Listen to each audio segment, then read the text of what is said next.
नमस्कार मित्रों, मैं हूं कवि जय शुक्ल और आप देख रहे हैं मां आशा फाउंडेशन की विशेष प्रस्तुति आशांगन।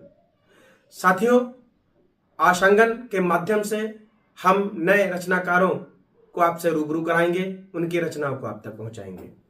आज इसी क्रम में हमारे बीच में एक वो युवा रचनाकार है जिसने शाहबाद हरदोई से निकलकर पूरे प्रदेश में अपनी कविता का परचम फहराया है। उम्र में वो भले ही छोटा हो, लेकिन उसकी रचनाएं संचालन में बड़े बड़े कवि कोट करते हैं। सोशल मीडिया की अगर बात की जाए, फेसबुक पर या अन्य माध्यमों से उसको काफी पसंद किया जाता है।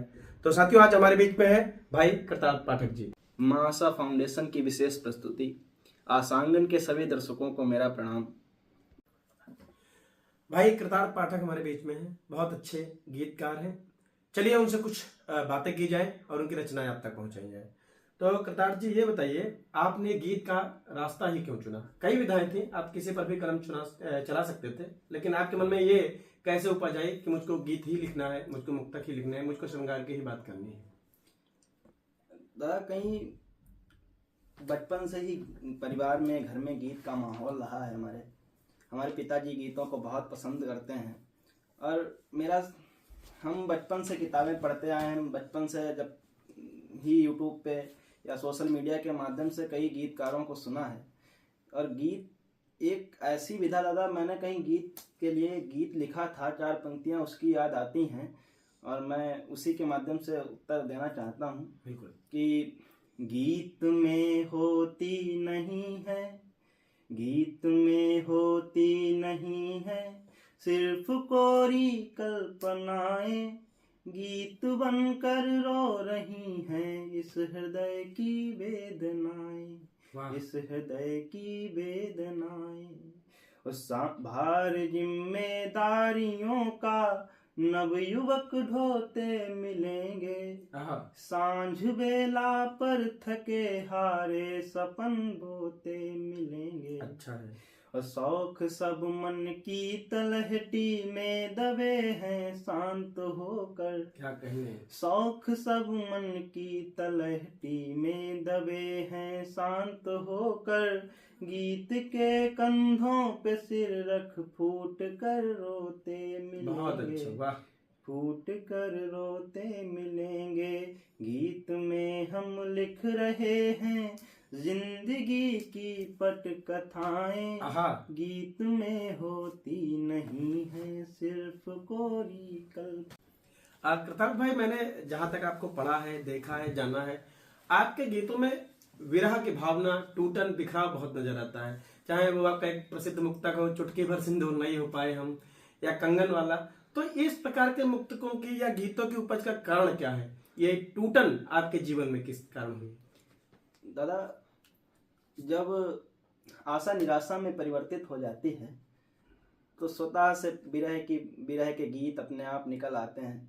और इसी पे दादा 4 पंक्तियां कहीं थी, हमने कहीं लिखी थी कि प्रेम के उपनिषद की समीक्षा लिए। वाह। प्रेम के उपनिषद की समीक्षा लिए, मन के विश्वास की हर परीक्षा लिए। क्या कहेंगे? एक नदी के किनारे हैं बैठे हुए, एक नदी के किनारे हैं बैठे हुए, दो नयन अनवरत प्रतीक्षा। वाह, बहुत अच्छे। कृतार्थ भाई, आपसे बातचीत का सिलसिला अब यहीं रोकते हैं। मैं चाहता हूँ आपके बहुत से मुक्तक, जिनका भी मैंने जिक्र भी किया, बहुत अच्छे हैं, आपके गीत बहुत अच्छे हैं और सोशल मीडिया पर उनको काफ़ी सराहना भी मिलती है। बड़े बड़े रचनाकार उनको शाबाशी आपको देते हैं, मैं देखता रहता हूँ। और आप इन दिनों बहुत छाए हुए अपने मुक्तकों और गीतों के माध्यम से।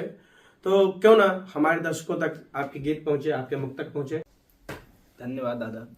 और अभी जैसा कि आपने जिक्र किया था कि आपको हमारे चुटकी भर सिंदूर और आईना घंटों निहारा वाला मुक्तक पसंद है, तब वहीं से शुरुआत करता हूँ, वही मुक्तक पढ़ता हूँ। स्वागत है। और आईना घंटों निहारा या नहीं, आईना घंटों निहारा या नहीं, और फिर मुझको पुकारा या नहीं। हो गया है साल एक बिछड़े हुए, हो गया है साल एक बिछड़े हुए, हाथ से कंगन उतारा या नहीं। बहुत खूब, शानदार, क्या बात है, वाह वाह वाह। और नहीं, अभी आपने चुटकी भर सिंदूर की बात की थी, मुझे भी बहुत अच्छा मुक्तक लगता है, अपना प्यारा मुक्तक लगता है, मैं वही मुक्तक पढ़ता हूँ।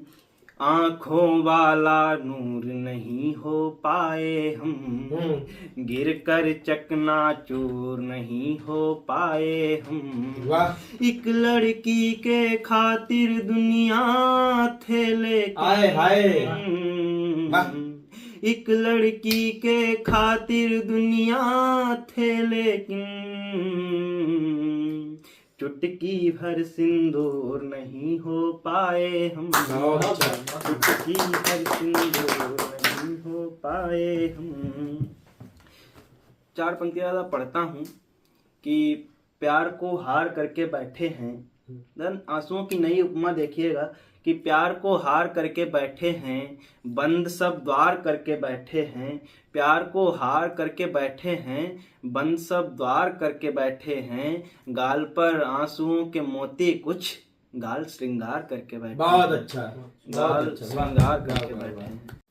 बहुत सुंदर कृतार्थ, क्या मुक्तक है, लाजवाब। ये तो आपने एक नज़ीर देखी। अब मैं चाहूंगा कृतार्थ से मेरा निवेदन है, जहां तक मैंने सुना है आपके गीतों को, अद्भुत गीत होते हैं, क्यों ना एक गीत हमारे दर्शकों तक हो जाए। बिल्कुल, एक गीत पढ़ता हूँ दादा। जैसा कि अभी पता भी है, आगे आने वाला त्यौहार करवा चौथ है, और करवा चौथ वैसे भी हम प्रेमियों के लिए बड़ा त्यौहार होता है। हाँ। तो दादा वहीं से एक गीत पढ़ता हूँ कि हमारा करवा चौथ कैसा होगा, क्या बात है, और कैसा करवा चौथ होता है, सुनिएगा। आभूषण से सज्जित होगा, वाह। आभूषण से सज्जित होगा ये तन करवा चौथ पर, लेकिन हारा हारा होगा एक मन करवा चौथ पर। आहा, क्या बात है। करवा चौथ पर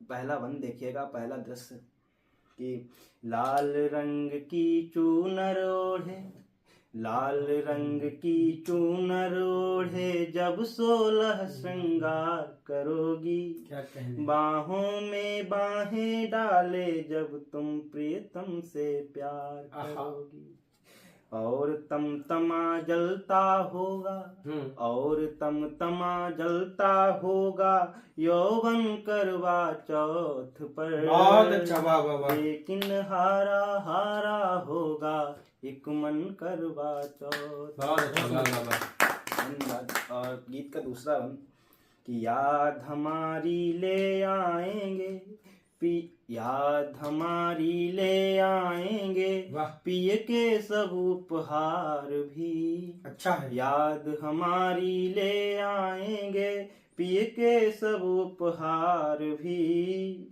सुबह हमारी शक्ल दिखेगी छलनी के उस पार। बहुत अच्छे। छलनी के उस पार भी, साथ खुशी के पल आएगा, साथ खुशी के पल आएगा साजन करवा चौथ पर। लेकिन हारा हारा होगा एक तन करवा चौथ। बहुत अच्छे, वाह। एक मन करवा चौथ पर। गीत का अंतिम बंद और अंतिम दृश्य रखता हूँ, सुनिएगा कि चरण धूल को शीश लगा कर, क्या रस्में होती हैं। अंतिम मन पढ़ता हूँ कि चरण धूल को शीश लगा कर कसमें पूर्ण करेगा, चरण धूल को शीश लगा कर कसमें पूर्ण करेगा। चांद चांद को अर्घ चढ़ा कर रस्में पूर्ण करेगा, चांद को अर्घ चढ़ा कर, चांद चांद को अर्घ चढ़ा कर रस्में पूर्ण करेगा। प्रियतम परवार आ जाएगा, प्रियतम परवार आ जाएगा जीवन करवा चौथ पर। लेकिन हारा हारा होगा एक मन करवा चौथ पर। बहुत अद्भुत गीत पढ़ा भाई कृतार्थ ने करवा चौथ पर। मुझे अपनी चार पंक्तियां याद आ गई। सुनना कृतार्थ कि आज रोशन बहुत ही लगे चांद हैं, कि आज रोशन बहुत ही लगे चांद हैं, एक ये चांद है एक वो चांद है, और मैं सलामत रहूं ये दुआएं लिए, मैं सलामत रहूं ये दुआएं लिए, चौथ पर चांद को पूजता चांद है, चौथ पर चांद को पूजता चांद है। आशांगन के विशेष प्रस्तुति में आज इतना ही। धन्यवाद।